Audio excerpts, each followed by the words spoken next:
think I've developed some pretty wacky beliefs in the late recent history. Um, let's see. One is that indica, maybe how much energy and time and effort got devoted to cultivating indica versus sativa. That's part of the evil conspiracy to take over our minds, make us all weak and dumb. Too much indica. Okay, that's great. I know that's crazy talk. How about this one?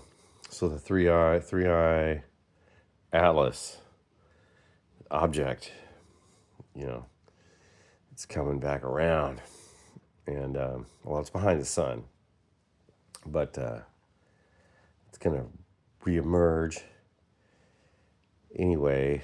Uh, Maybe some of the same forces that brought us. It seems like there's a kind of a similar narrative, similar pattern for information control. Certain people that seem to know things, have interesting facts and details and stuff, they disappear.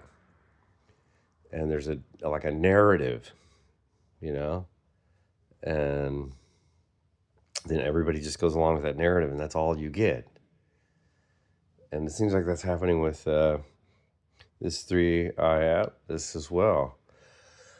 Just like it did for COVID, Russiagate, all that kind of stuff. In other words, the kind of CIA, deep state, surveillance state, Wall Street team, defense grifters have taken over.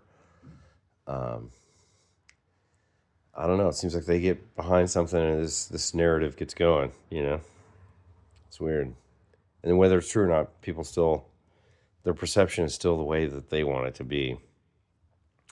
For example, like with, it was debunked early on, in the Russiagate whole thing, there was an aspect of Russiagate was the P tapes that, Trump had gone and gotten peed on by some hookers.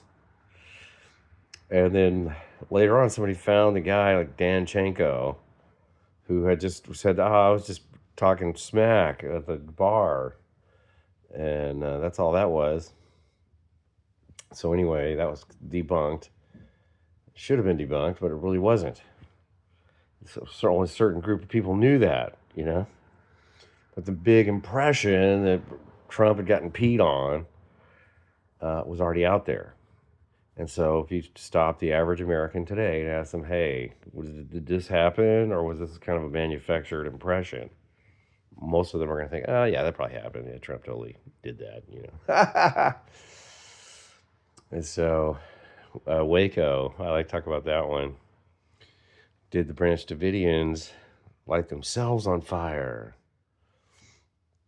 Because they're just so crazy and into the worlders and culty and all that stuff. It was weird and culty, that guy David Koresh, for sure.